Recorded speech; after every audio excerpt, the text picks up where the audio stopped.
I was surprised looking over my notes that I've actually only preached on the Good Samaritan 6 times in my ministry. So, despite what people feel, this isn't preached on every week. Luke, the 10th chapter. Then a certain legal expert stood up and, hoping to test him, said, "Teacher, what must I do to inherit eternal life?" And Jesus asked him, "What is written in the law? How do you interpret it?" He answered, "You shall love the sovereign one, your God, with all your heart and with all your soul and with all your strength and with all your mind, and your neighbor as yourself." And Jesus said to him, "You've answered correctly. Do this, and you will live." But wanting to justify himself, he said to Jesus, "And who is my neighbor?" Jesus replied, "Someone was going down from Jerusalem to Jericho, but fell into the hands of robbers, who stripped him and beat him and left him half dead. And by chance, a certain priest was going along that road, and seeing him, passed by on the other side.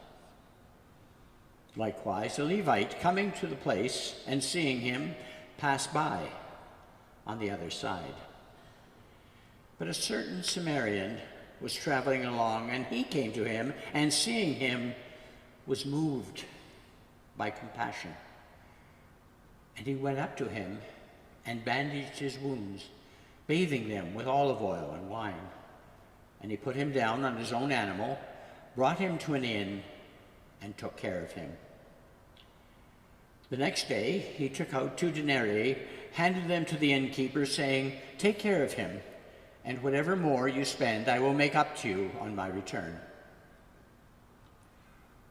Which of these 3 do you think was a neighbor to the person who fell into the hands of robbers? He said, "The one who showed him kindness." And Jesus said to him, "Go and do likewise." A very old story with a meaning that still has power. How many of you on the internet have seen the short video called "Find the Gorilla"? Okay, we've got a couple of gorilla people here. Now, I'm going to talk about it for a minute. I may almost spoil it, but at the end I'll tell you why I haven't spoiled it. It's not long, and it's simply a curtained room with 6 people. 3 on one team wearing black shirts, and 3 on the other team wearing white shirts. And the 2 teams each have a basketball. And the instructions are extremely simple. You're simply told, watch this and tell us how many times the white team passes the basketball to the other members of the team. So you watch very intently, it's over, and they tell you this is how many times it happens, and you feel either good or miserable about yourself. And then they ask a second question. Actually, the more important one. Did you see the gorilla? And more than 50% of the people who watched the video, and I was among those, stare blankly at the screen and said, "Where was the gorilla?" And then they play it again, and sure enough, in comes a gorilla. Well, it's a person in a gorilla suit, but in comes the gorilla, walks across, does a spin, and walks off. But because you were so busy counting the number of times the white team passed the ball, the gorilla was lost from view. And by the way, I haven't totally spoiled it, because if you go on YouTube today, you'll find the title, Find the Gorilla, and there's one that's in color. Watch the color one, because it's got a twist. It's a bit different. The video is fundamentally simple, but the meaning is surprisingly deep.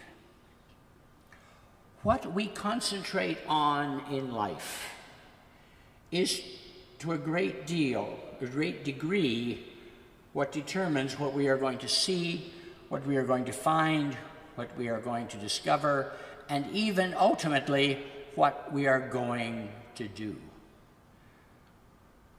What we concentrate on in life determines what we see and how we react to that experience. It's true. I mean, every morning you get up probably, first thing you do, go over and look out the window. What's the weather? And you see it's sunny or rainy or whatever it is, and then go away. You miss the fact that somebody knocked over your neighbor's garbage can in the back laneway. There was a cat sitting on the fence. Your other neighbor had finally cut his grass. Those things gone, missed forever, because you had locked on the weather. And this goes on throughout the day in every scene you're in. And I use that word because you realize life is simply improv theater. And during the day we play out many, many scenes, and each scene being a particular character with a particular attitude and desire. The first scene is the kitchen. You go in, is the coffee maker on? Good, thank goodness, that's wonderful, that's great. But you miss the note that your partner left on the counter before going to work. You go into the office and you see John's at his desk, and you go over and talk to him for 10 minutes and miss the fact that Sarah at the desk next to his finally got the new monitor she's been asking for 2 years. You go out for a walk in the evening and spend a lot of time speaking to one neighbor, missing the fact there's another neighbor sitting up quietly on his porch.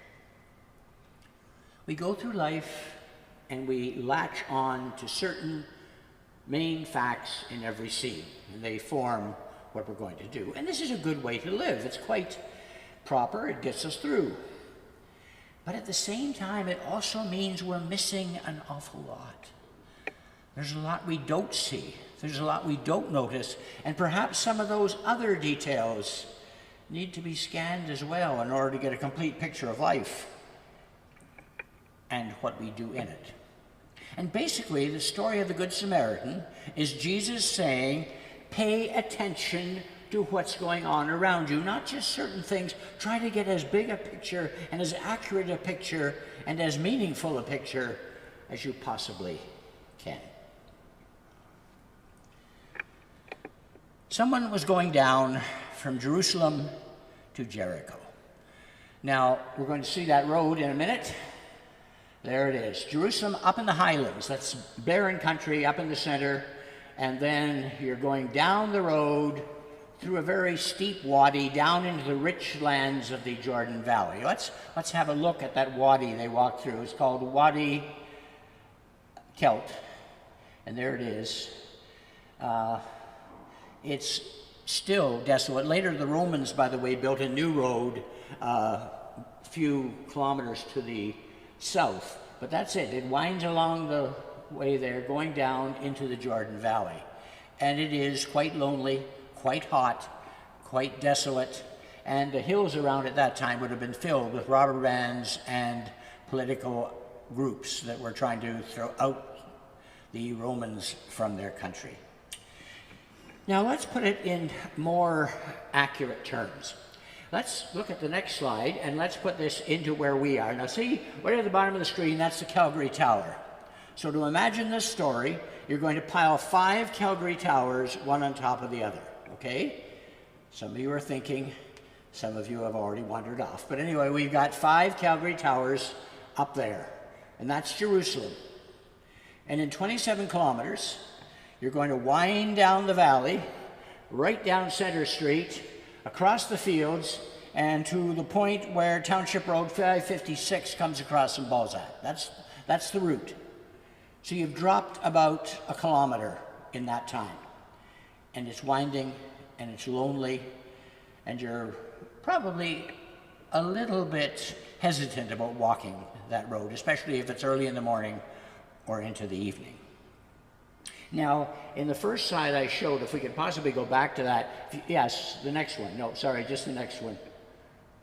Yeah, you notice there's a building in the middle there, that's now a monastery, which wasn't there in Jesus' times, but there is a site just above that on the hill where people were dwelling at the time of Jesus, and it seems to have been a stopping place. So maybe when Jesus mentions the inn, that's what it is. It was not a Holiday Inn, it was not a high-class place, but it would be a place where you would find some shelter, at least, on this road.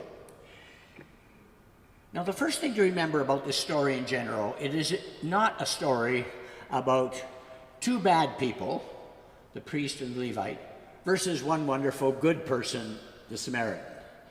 Jesus very seldom told stories that were that easy and that simple. Always layers, and you have to know all the layers. This is rather a story about two typically good people, the priest and the Levite, trying to be as good as they could possibly be, and another very interesting, somewhat non-stereotypical person who was a follower of Christ. Someone was going down from Jerusalem to Jericho, but fell into the hands of robbers who stripped him and beat him and left him half dead. And by chance, a priest was going along that road.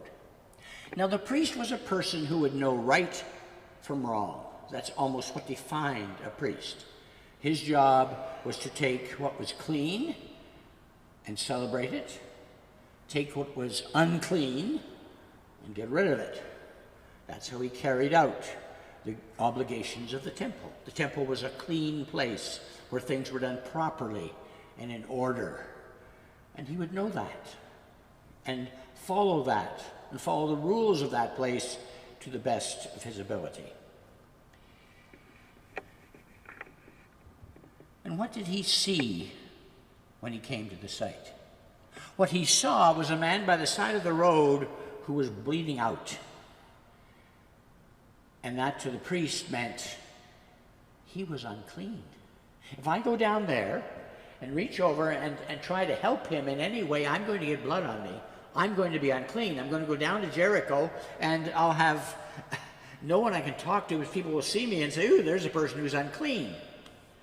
No, he didn't want that. That wasn't a good thing. It conflicted with his principles. There's how we escape doing some things. I have principles. There are certain things I believe fundamentally, and I believe fundamentally I should stay clean, so I'm certainly not going to touch the Samaritans. And what Jesus is talking about here is the idolatry of principles. When we get a rule in our minds, now this is a rule we gave ourselves, a rule we made up, that this is the sort of thing I do, and we allow that to control us and are not touched by another point of view which might say, but this is probably something you should do anyway, because God is much bigger than our individual principles. And usually we don't have trouble throwing away our principles. I can see some of you saying, well, I'm not, I have principles and I hold to them. Come on. Knox United Church, do you know it? I was minister here for 37 years, and we used to have board meetings, so I probably attended 300-400 board meetings, it seemed. Actually, it seems like about 10 times that amount. But after the board meeting, what did we do? We went out the side door and across the street. Is it legal to go across 4th Street at 9:30 at night? No, it isn't. But we walked across the street because it's okay. There's no traffic. No one's going to notice. No one's ever got hurt. It's not bothering anyone. We're not disrupting traffic. Of course, we can set aside those things because they don't matter for right now. And we do that quite often in our lives. But then we come to something that perhaps we really don't want to do in the first place, and then we find principles. I know I promised to help you with your deck this weekend, but my cousin's coming over and we're going to play Mario Kart on the Switch too. And for me, family has always been first. So I think I'll live up to my principles and you can build the garage yourself. Yeah, we do that. We do that quite often. I was at a meeting and I know I thought the motion should have passed, but there are also some people with some very strong feelings there who thought it shouldn't pass, so I just kept quiet. See, I've got principles, and the principles are I don't want to bother someone, as opposed to the other principles that I wanted this motion to pass. The Good Samaritan is about people who go through life and avoid sometimes doing what the Spirit asks them to do or calls them to do because they've got excuses. Yeah, good excuses. Excuses they're happy with.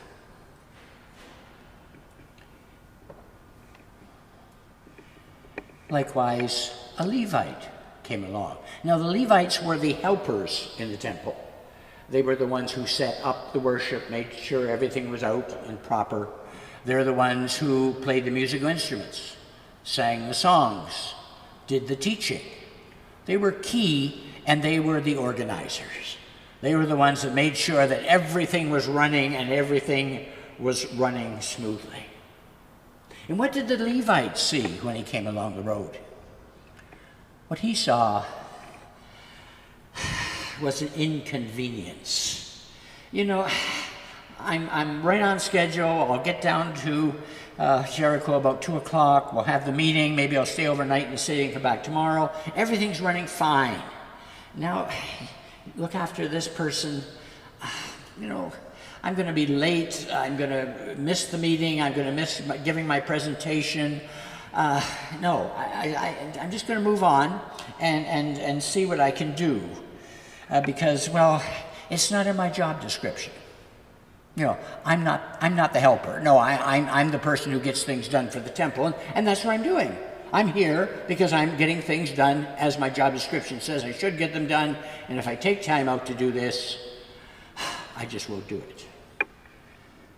Jesus' critique here is that sometimes we have to go beyond the job description, beyond our plans. You know, I had planned that today I was going to, and God will say, and now maybe you're not.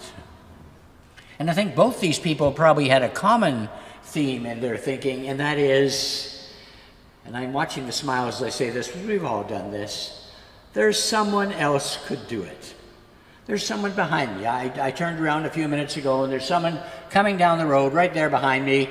They can look after the Samaritan, and I'll get on with the work I'm doing. I'll stay clean. I'll stay on time. I'll keep on schedule. And this is wonderful. But you know, and that'll give them something to, I'm being generous. I'm giving them something to do in the name of hospitality and kindness and concern. And it's sort of like we say to God, you know, well, yeah, I can't do this, but you know, I'll give you something later. You know, I'll help someone at the dining room table tonight or something. Yeah, that's it. I owe you one. And then I'll just go on and do what I had planned to do. See, neither of these people were evil people. Neither of these people were trying to hurt anyone. Both these people had a good, strong idea of who they were and what they were going to do, and the winds of the Spirit, which sometimes blow us miraculously and mysteriously off course to do other things, they weren't really that interested in those things. And so the poor man who had been beaten up and left half dead remained there, beaten up and half dead. But a certain Samaritan traveling along, and he came to them, and he came and he saw him and was moved by compassion. A Samaritan. Now, the first thing the Samaritan saw was a Jew by the side of the road. Not a good thing. In almost every other circumstance, this man would have probably just shouted out some horrible epithet at him, or avoided him, maybe thrown a stone at him, because he was a Samaritan. The Samaritans were the northern tribes that had become separated when Israel broke up politically, and they had their own temple. You can see why the priest would not like a Samaritan. I mean, they said the proper place to worship is in Samaria, not in Jerusalem. Don't go up to Jerusalem. Come on up to Samaria, and we'll show you a really good temple. The Samaritans had their own scriptures. They didn't accept all the books that the Jews accepted, and even their translations weren't sometimes different, markedly different from the Jewish translations, the Hebrew mainline translations.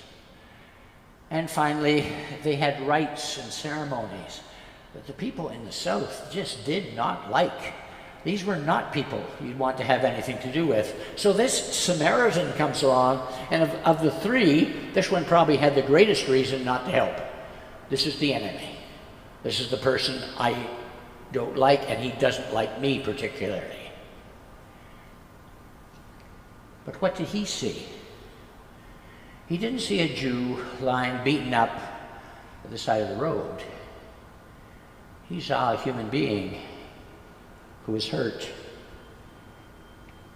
and needed help. And he went up to him and bandaged his wounds, bathing them with oil and wine. Then he put him on his own animal, brought him to an inn, and took care of him. Now for him also, that mucked up his principles. My principle is I'm a Samaritan and I shouldn't be doing this. There's no question about that. It mucked up his schedule. We don't know where he was going or why he was going. He sounds like he was a business person. He seemed to be traveling this road often. He knew the innkeeper and said, "I'll see you next time." So yes, it mucked up his day. It was inconvenient. He had to pick up this heavy body, put it on the donkey, and if our archaeological evidence is any truth, he'd have to go up another side path up to the top of the hills and leave him at this little byway at the top where there was some shelter and someone would take care of him. He's going to be desperately late for the meeting. Maybe miss it altogether. And he was inconvenienced. And someone else could have done it for him as well. In fact, the first thought was probably, well, there's probably a Jew right behind me and he can help him. And he will help him, because that's what Jewish people do. They look after one another. And I'm not that kind of a Jewish person, so I'm just going to completely ignore him. But he didn't. He helped him. Because beyond all our fancy principles that we all have, beyond the fact that none of us like to be inconvenienced, I certainly don't, beyond the fact that yes, there are other people in the world that can help people, it's not all up to us, I agree with that. Above that, there are Jesus' words. You shall love the sovereign one, your God, with all your heart and all your soul and with all your strength and with all your mind, and your neighbor as yourself. And how often we forget this and just make excuses. Well, there's an out here. I don't need to do that. I've got a reason not to do that. I just think I'm not going to do that. And ultimately, a message that runs through Jesus' teaching is that faith is about now. Faith is not about planning what you're going to do in the future. Next Tuesday, I'm going to be a really good person, help all sorts of people and give to charity and attend the bingo game for my son's band. That's not faith. That's something you're going to do maybe. Faith is about how you step into the scene now and see the person at the side of the road and react. That's really all we ultimately need to watch. And that's what Jesus is saying in this parable. As you wander through the scenes of life, pay attention to everything you can that's going on around you. And then act as a neighbor, as a friend, as a lover of humanity would act. And in that way, you will follow me. Just pay attention.